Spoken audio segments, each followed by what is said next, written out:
He was the love of my life, until I walked into my mother's house and saw him sobbing in my brother's arms. Accused of cheating with faked messages, I was cast out. Months later, a secret unraveled. They had framed me, so they could be together. There are moments in life that seem ordinary until hindsight sharpens their edges into something haunting. I never imagined I would one day be writing about the implosion of my most treasured relationships, but here I am, sharing a truth too heavy to carry in silence any longer. At 31 years old, I look back on my 20s with a bittersweet sense of nostalgia. It was during those years that I met Alex, the man I believed would be my lifelong partner. I was 24 at the time, freshly out of university and full of hope. We were introduced by a mutual friend at a dinner gathering. He was 27 then, already working as a lawyer, with a steady career and an air of quiet confidence that I found magnetic. He had a softness in his demeanor, an emotional intelligence that immediately set him apart from other men I had dated. That quality, his gentle, emotionally attuned nature, drew me in.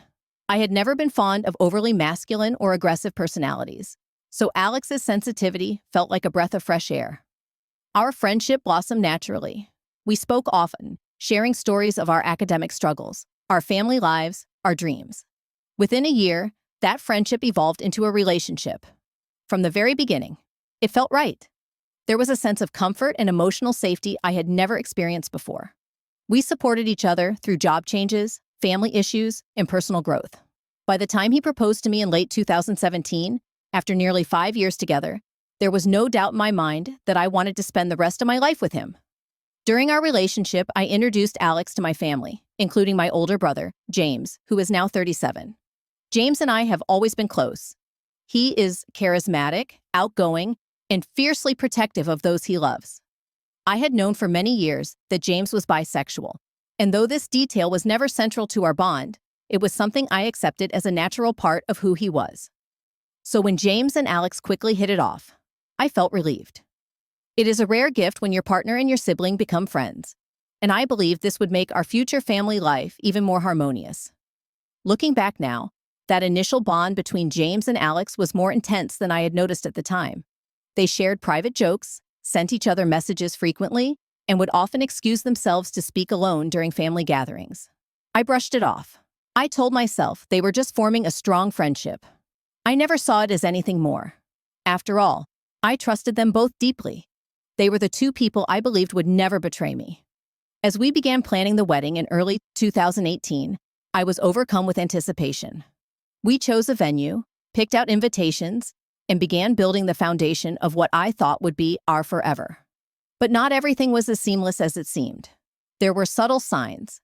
Alex became increasingly distracted, more withdrawn. He stopped participating in wedding plans with the same enthusiasm, and I began to notice a growing emotional distance between us. Still, I rationalized these changes. I told myself he was just stressed. The legal field can be demanding, and planning a wedding is no small task. I chose patience over confrontation. What I did not know then, what I could never have imagined, was that beneath the surface of my carefully constructed life, something far darker was unfolding. The people I loved most were hiding a truth that would soon shatter everything I held dear. And so, without realizing it, I stood at the edge of a cliff. One step away from a betrayal so deep, it would echo through the next decade of my life. What began as subtle distance soon transformed into undeniable detachment. 2 months before our wedding, the man I had once known so intimately became a stranger in my own home. Alex no longer met my eyes when we spoke, and conversations that once flowed effortlessly now felt strained and mechanical. I could sense him pulling away, though he offered no explanation. At first, I resisted the thought that he could be unfaithful. After all, we had shared nearly half a decade of love and devotion, but the weight of his emotional absence became too much to bear, and I found myself quietly observing him, watching for signs, desperately hoping I was wrong. My worst fears began to take shape when he started staying out late with vague excuses. His phone, once left carelessly on the kitchen counter, was now guarded like a vault. I had no proof, just a gnawing suspicion that something was terribly wrong. Then, everything came crashing down. One afternoon, I received a call from my mother. Her voice, usually composed and stern, was now high-pitched and furious. She ordered me, not asked, to come to her house immediately. There was no room for hesitation in her tone. Confused and anxious, I left everything behind and made my way over. Nothing could have prepared me for what I walked into. As I stepped through the front door, I was greeted by a scene so jarring that it took my breath away. On the living room couch sat Alex, sobbing uncontrollably. Beside him was my brother James, his arm wrapped around Alex protectively. The air in the room was heavy with tension and accusation. I moved instinctively toward Alex, hoping to comfort him, or at least to understand what was happening. But James stood up and blocked my path. His face was unreadable, cold. "You cheated on Alex," he said, his voice low but firm. "He showed us the proof." I stood frozen. "What are you talking about? I would never." Before I could finish my sentence, James threw Alex's phone at me. As it landed in my hands, I stared in disbelief. The screen was filled with hundreds of messages, screenshots of explicit conversations, and romantic exchanges between Alex and someone using a profile that resembled mine. The name, the pictures, even the language patterns, all crafted to mimic me. Alongside the messages were receipts and booking confirmations for hotel rooms all over the city, dated throughout the past year. I was speechless. I scrolled, frantically, trying to find something, anything, that could explain what I was seeing. But no matter how hard I looked, it was clear that someone had gone to great lengths to fabricate this betrayal. Before I could gather my thoughts or plead my innocence, I was met with more accusations. My mother stood behind me now, arms crossed, her face twisted in shame and anger. James's words echoed in my ears. "We saw everything. You broke his heart." No one believed me. I tried to explain. I begged them to listen. But no one wanted to hear it. The judgment in their eyes was deafening. And then, just like that, I was cast out. James shoved me out the door, physically and emotionally. My mother told me not to come back. Alex refused to look at me again.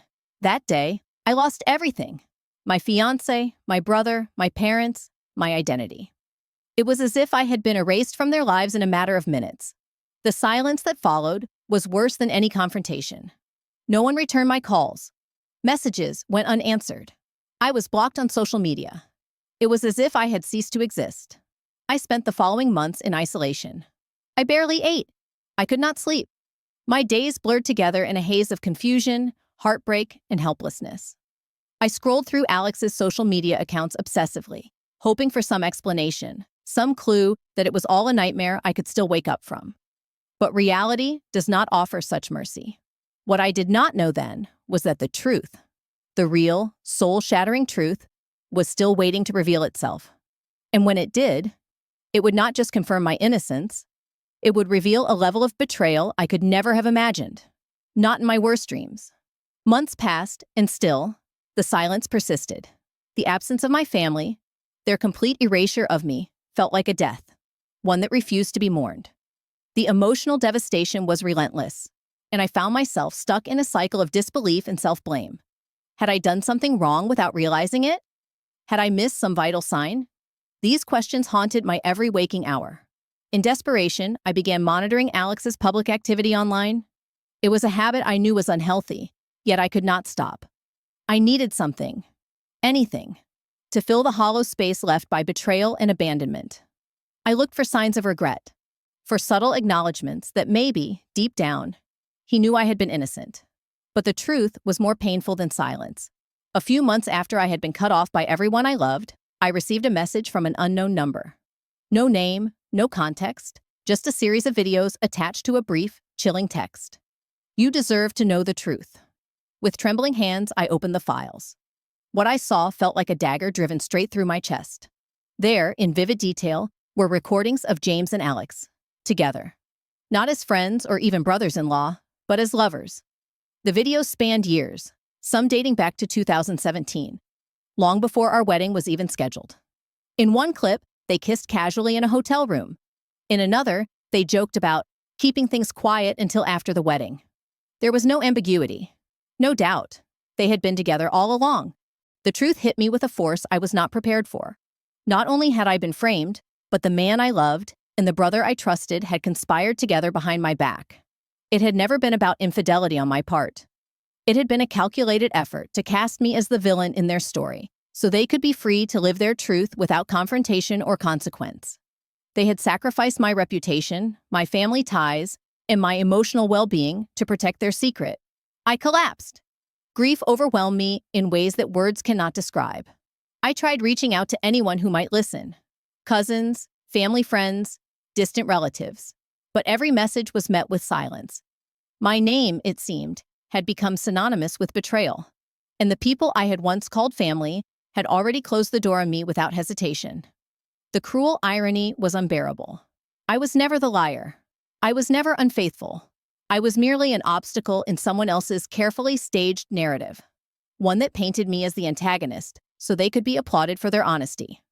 6 years passed in a kind of emotional limbo. I moved on, in the shallowest sense of the word. Physically, yes, but not spiritually. My trust in others was shattered. I stopped talking about the incident. I buried it beneath layers of silence and shame. But fate has a way of dragging the truth into the light.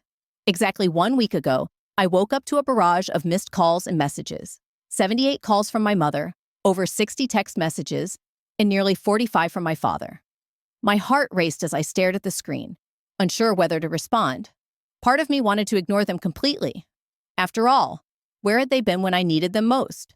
But curiosity, or perhaps hope, got the better of me. I called my mother. She answered within seconds, her voice cracking with sobs. At first, I could barely understand her. She sounded like someone who had just witnessed a tragedy, and in many ways, she had. Through her tears, she explained that one of my cousins had drunkenly confessed the truth at a family gathering. He had helped James and Alex create the fake profile used to frame me. James, it turned out, had paid off this cousin's university tuition in exchange for his assistance. He had fabricated screenshots, forged messages, and staged the entire setup that led to my exile. The morning after the confession, my mother confronted both Alex and James. Initially, they denied everything. But when she threatened to cut off all financial support, they crumbled. The truth spilled out, ugly and undeniable. Every detail matching what my cousin had revealed. After years of silence, my mother now wanted reconciliation. She apologized and asked for forgiveness. But forgiveness is not a switch that can be flipped, especially not when it comes years too late. The call with my mother haunted me for days. Her voice, once a source of authority and comfort, now carried the tremble of guilt. The sound of someone who had finally realized the depth of what they had allowed to happen. For a fleeting moment, I wondered what might have been different if she had asked a single question instead of drawing conclusions. If she had stood by me rather than against me. But she hadn't. None of them had. Now, years later, with the truth laid bare, they came crawling back. Apologies laced with excuses, sorrow tangled with justifications. She wanted to rebuild, to reconcile. Perhaps she thought a confession erased the suffering. That acknowledgement somehow softened the years of silence. But it didn't. It couldn't. I told her, firmly and without anger, that I was no longer the same woman they had discarded. I was not interested in mending what had been so thoroughly broken. I had begged for truth. I had pleaded for even a sliver of belief. And I was left to drown alone. Forgiveness, if it ever comes, will arrive on my terms. Not as a reaction to guilt, but as a product of healing. Right now, my priority is myself. Not reconciliation, not restoration, just peace.